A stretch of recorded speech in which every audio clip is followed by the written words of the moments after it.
Você já parou para pensar se está realmente vivendo a sua vida? Ou apenas interpretando um roteiro mal escrito e cheio de rasuras que outra pessoa entregou nas suas mãos? O cemitério é o lugar mais rico do mundo, não por causa do ouro enterrado, mas por causa das vidas que nunca aconteceram, dos livros não escritos e dos amores não declarados. Tudo sufocado por uma única e silenciosa assassina, a vergonha. A maioria de nós caminha pela existência com um freio de mão puxado, aterrorizados com a ideia de desagradar uma plateia que, na verdade, mal sabe que existimos. É uma tragédia silenciosa e contínua, onde você troca a sua autenticidade inegociável por uma moeda falsa e desvalorizada chamada aprovação social, falindo emocionalmente um pouco mais a cada sim covarde que você diz quando a sua alma queria gritar um sonoro não. Essa prisão psicológica não possui grades visíveis para o mundo externo, mas é infinitamente mais segura do que qualquer penitenciária de segurança máxima, porque o carcereiro implacável é a sua própria mente. Você sente o peso dos olhares alheios, como se fossem holofotes de alta potência queimando a sua pele, monitorando cada falha minúscula, cada escolha de roupa e cada palavra dita em uma conversa casual. Vivemos sob a tirania absoluta do "o que vão pensar", uma ditadura invisível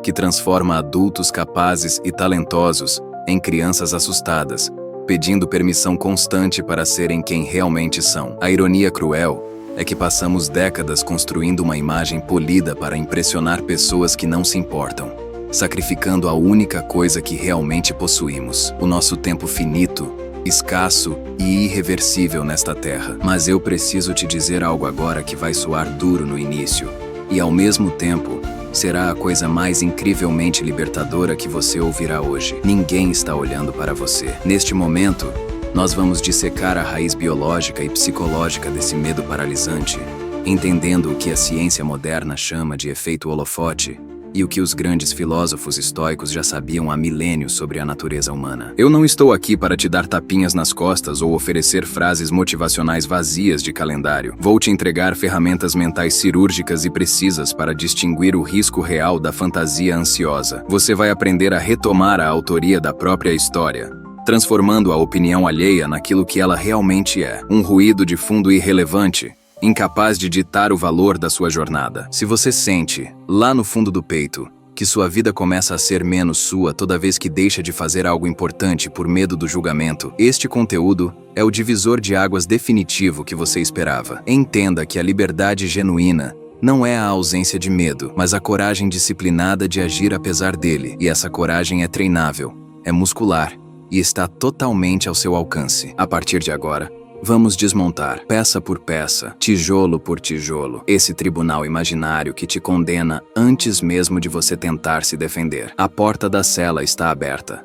A chave está na sua mão, mas é você quem precisa decidir sair. Se isso já aconteceu com você, se você já se sentiu diminuído por um olhar que nem existia, fica comigo até o final. A maioria das pessoas vive confinada em uma prisão sem muros, um estado mental exaustivo que a psicologia denomina como efeito holofote, onde a percepção da realidade é distorcida pela insegurança. Você acredita, com uma convicção quase religiosa, que existe um feixe de luz constante apontado para a sua cabeça, iluminando cada passo em falso, cada gagueira e cada detalhe imperfeito da sua aparência. É uma hipervigilância que drena a sua energia vital, fazendo com que você analise obsessivamente interações passadas, procurando erros onde provavelmente ninguém viu nada além de absoluta normalidade. Você acorda e dorme ensaiando comportamentos, editando sua personalidade em tempo real, como se estivesse em um palco eterno diante de críticos impiedosos e atentos. Essa sensação não é apenas timidez, é uma falha de cálculo cognitiva que te convence de que o mundo gira ao redor das suas falhas,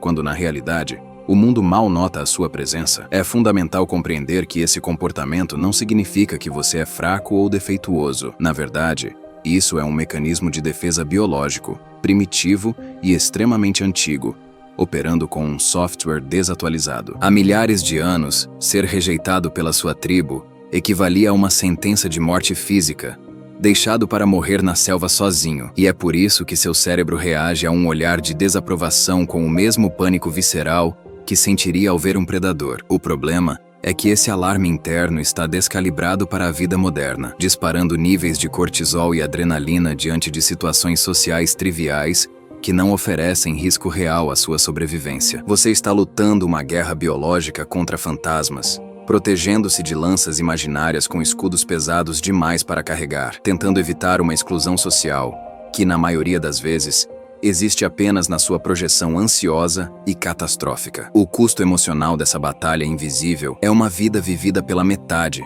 marcada por um nó na garganta que nunca se desfaz completamente e por palavras que morrem na ponta da língua. Você se pega engolindo opiniões brilhantes em reuniões, vestindo roupas que não refletem quem você é apenas para não chamar atenção, e talvez até seguindo carreiras que detesta só para manter uma fachada de sucesso aceitável. É uma existência morna, onde você se torna um mestre na arte da camuflagem, adaptando-se tanto ao ambiente que acaba esquecendo qual é a sua cor verdadeira, sacrificando seus desejos mais profundos no altar da conformidade. A dor latejante que você sente no final do dia não vem do julgamento que você recebeu, mas do silêncio que você impôs a si mesmo, daquela sensação amarga de ter traído sua própria essência para agradar a todos, menos a pessoa que te encara no espelho. A realidade mais brutal e libertadora que precisamos encarar agora é que todo esse esforço hercúleo de manutenção de imagem é direcionado a uma plateia que, sinceramente, nem está prestando atenção no show. Enquanto você gasta horas ruminando se disse a coisa certa, as pessoas ao seu redor estão imersas em suas próprias inseguranças,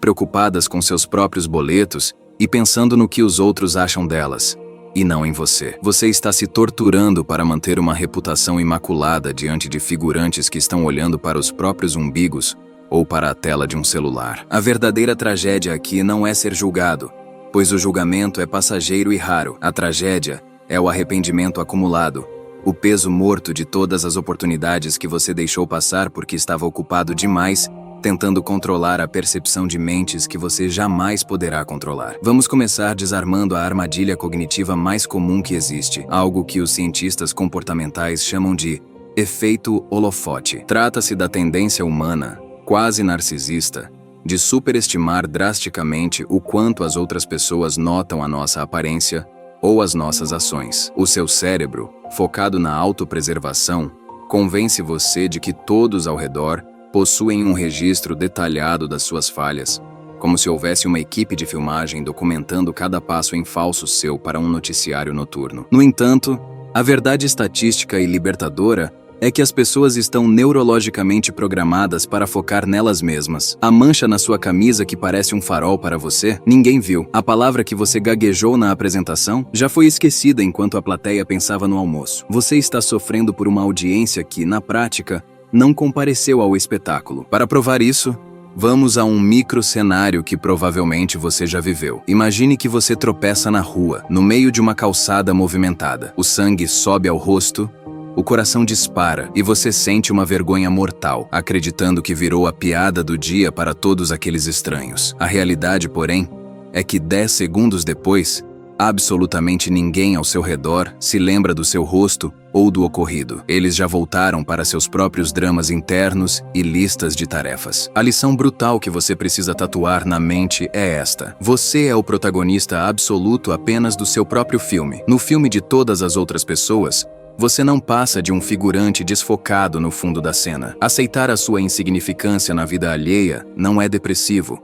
É a chave mestra para a sua liberdade imediata. Mas o problema se aprofunda quando transformamos essa insegurança em comportamento, caindo no erro fatal de buscar validação externa, como se fosse oxigênio. Buscar aprovação constante é o mesmo que entregar as chaves da sua casa e da sua felicidade na mão de um estranho qualquer na rua e torcer para que ele não a destrua. Toda vez que você pergunta o que você acha antes de tomar uma decisão que deveria ser só sua, você está enfraquecendo o seu músculo decisório e diluindo a sua identidade. Quem pede validação o tempo todo acaba vivendo de esmola emocional, orbitando em torno dos desejos alheios e perdendo completamente a noção de quem é e do que realmente quer. Você se torna um camaleão exausto, mudando de cor para agradar o ambiente, até esquecer qual é a sua cor original. Vamos aplicar isso agora. Imagine que você quer fazer uma mudança radical, como cortar o cabelo bem curto ou mudar de estilo. O impulso natural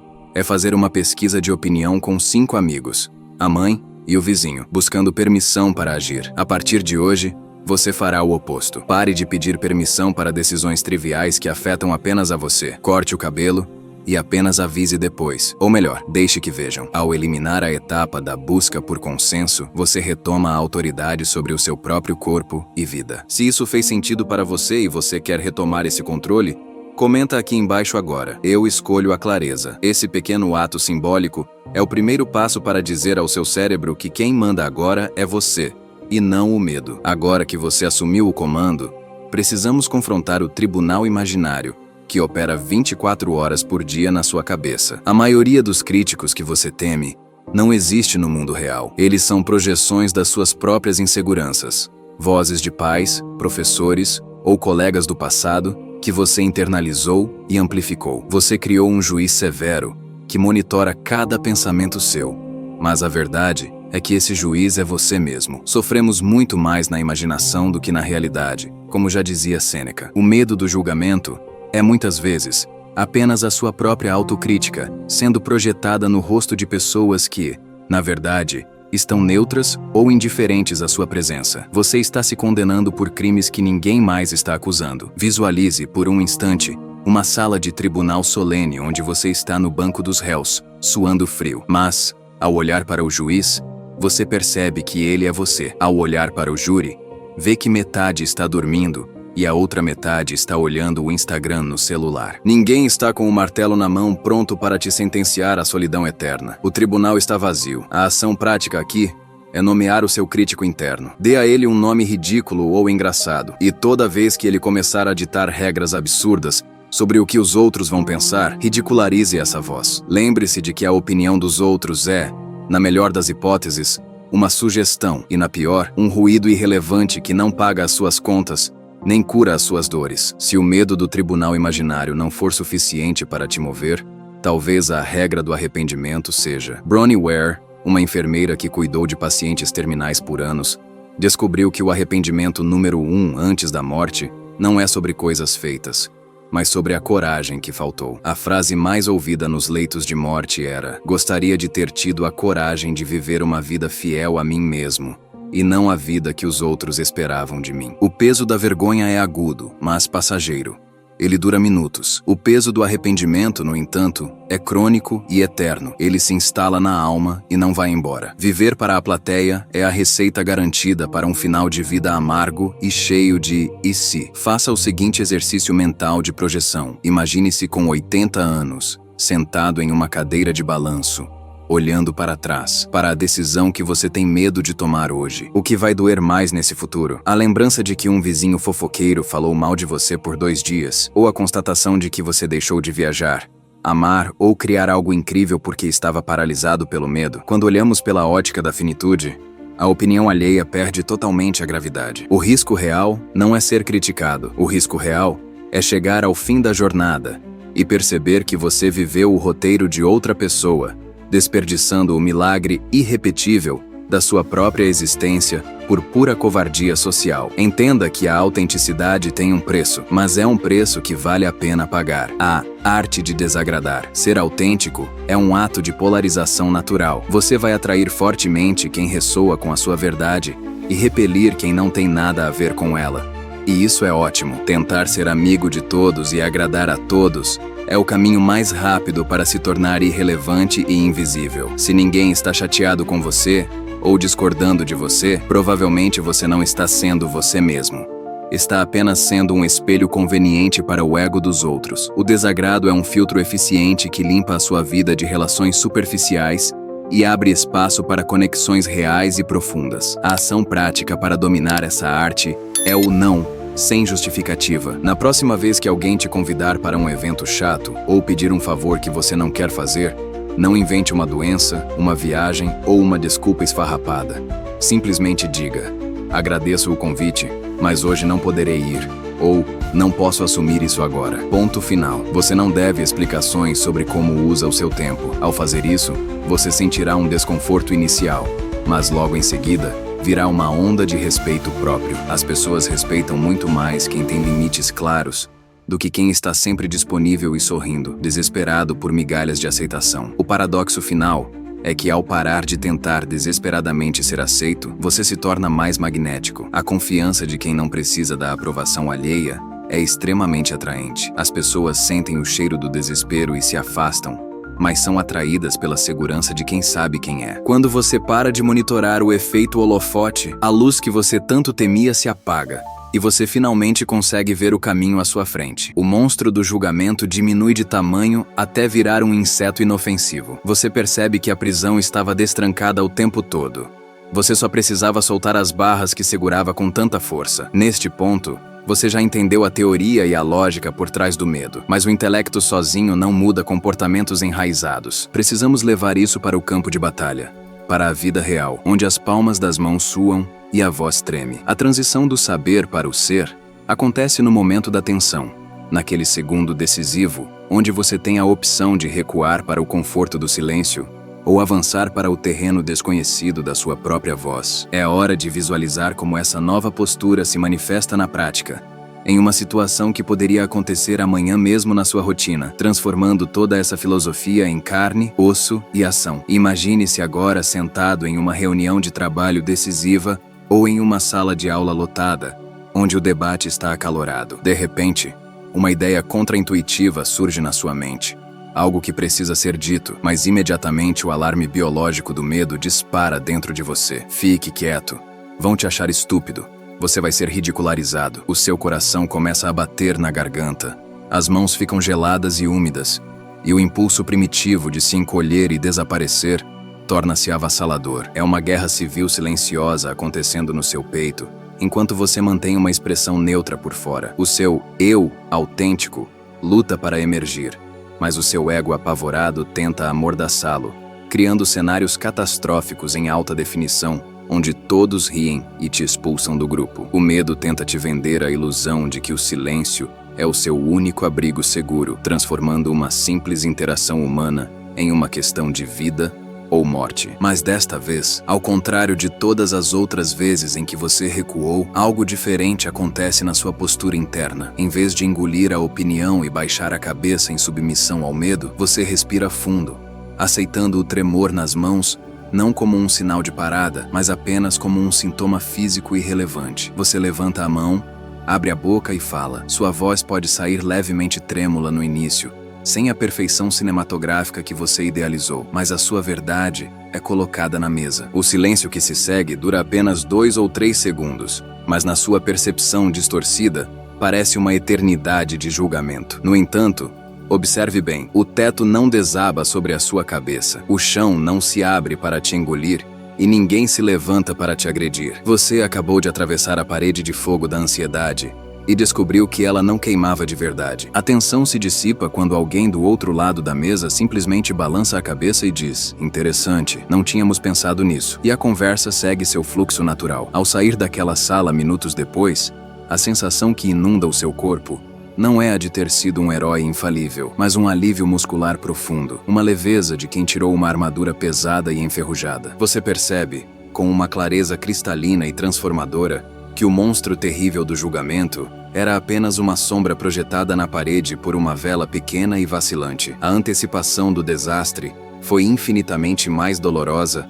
do que a realidade do ato em si. Naquele momento simples, você não apenas falou, você retomou um território vital da sua alma que estava ocupado pelo inimigo e provou para si mesmo que é seguro ser quem você é. A verdadeira virada de chave não acontece quando o mundo ao seu redor muda, mas quando você percebe com clareza solar que a gaiola onde viveu por anos nunca teve tranca. Ao compreender profundamente que o efeito holofote é uma mentira biológica e que a vigilância alheia é uma ilusão, você deixa de ser um refém trêmulo da aprovação social e se torna um observador soberano da própria existência. Aquela necessidade visceral de agradar, de ser o bom moço ou a boa moça, para evitar conflitos, dissolve-se na compreensão de que a liberdade genuína é, fundamentalmente, a capacidade de suportar o desconforto momentâneo de ser mal interpretado, em troca da paz eterna de ser coerente consigo mesmo. Você troca o peso esmagador de carregar as expectativas de estranhos pela leveza indescritível de caminhar com seus próprios sapatos,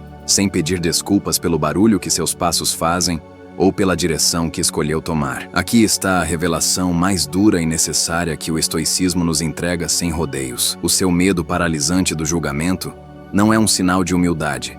É, na verdade, uma forma oculta de vaidade. Achar que todos estão olhando para você, comentando suas falhas minúsculas e monitorando sua vida, é o auge do egocentrismo. É a crença infantil de que você é o centro gravitacional do universo alheio. A cura definitiva para essa ansiedade social não é se esconder mais, mas abraçar a sua insignificância cósmica e aceitar que as pessoas estão ocupadas demais, salvando a si mesmas para condenar você. Quando você aceita que no grande esquema das coisas, ninguém se importa de verdade, você não se sente abandonado, mas profundamente libertado para cometer erros, tentar projetos ousados e até ser ridículo se necessário, pois a plateia imaginária que te assombrava finalmente foi demitida e o teatro está vazio. Imagine agora que você passou a vida inteira carregando uma mochila cheia de pedras nas costas, onde cada pedra representava a opinião não solicitada de alguém que nem faz parte do seu círculo íntimo de afeto. Hoje, neste exato momento, você tem a permissão consciente para soltar as alças dessa mochila, deixá-la cair no chão com um estrondo e endireitar a coluna pela primeira vez em anos. A dor crônica vai sumir e o horizonte vai se abrir diante dos seus olhos. A vida é curta demais e preciosa demais para ser vivida como um rascunho tímido, esperando uma aprovação que talvez nunca chegue, vinda de pessoas que certamente não estarão lá no seu leito de morte, segurando a sua mão. Assuma a caneta da sua história com firmeza. Risque sem piedade os parágrafos ditados pelo medo e comece a escrever o capítulo da sua autonomia. Se você sente esse peso saindo dos seus ombros agora, repete comigo: eu escolho a lucidez. Nós percorremos um longo caminho juntos, saindo da paralisia biológica do medo primitivo, desmascarando a ilusão cognitiva do efeito holofote e confrontando o tribunal vazio que existia apenas na projeção da sua mente ansiosa. Você entendeu que o custo real de não ser você mesmo é o arrependimento amargo no fim da vida, uma moeda cara demais para pagar pelo conforto ilusório e temporário da aceitação social. A promessa inicial era te devolver a autoria da sua vida, e agora você sabe que a ferramenta para isso não é a ausência mágica de medo, mas a ação deliberada e constante apesar dele. A distinção clara entre o perigo real e o fantasma da vergonha. Agora você sabe que os outros são apenas figurantes preocupados com seus próprios roteiros e boletos, e que esperar o aplauso deles é desperdiçar o seu tempo de tela em uma performance que ninguém pediu e ninguém está assistindo. Encerre este ciclo vicioso hoje. Não leve para o túmulo a pessoa incrível, criativa e autêntica que você poderia ter sido se tivesse se importado menos com o que pensavam de você. Lembre-se sempre, o cemitério está cheio de potenciais sufocados pela timidez e de livros nunca escritos, mas a sua vida ainda está acontecendo, o sangue ainda corre quente nas suas veias e a oportunidade de ser autêntico se renova a cada manhã que você acorda. A opinião alheia não paga suas contas, não cura suas dores noturnas e não define seu valor humano. Só você tem esse poder intransferível. Se essa mensagem ressoou com a sua verdade e você está pronto para parar de viver a vida dos outros, faça um movimento real e simbólico agora. Inscreva-se para continuar fortalecendo sua mente e comente aqui embaixo: eu escolho agir com clareza, declarando ao mundo e a si mesmo que a sua liberdade começou hoje.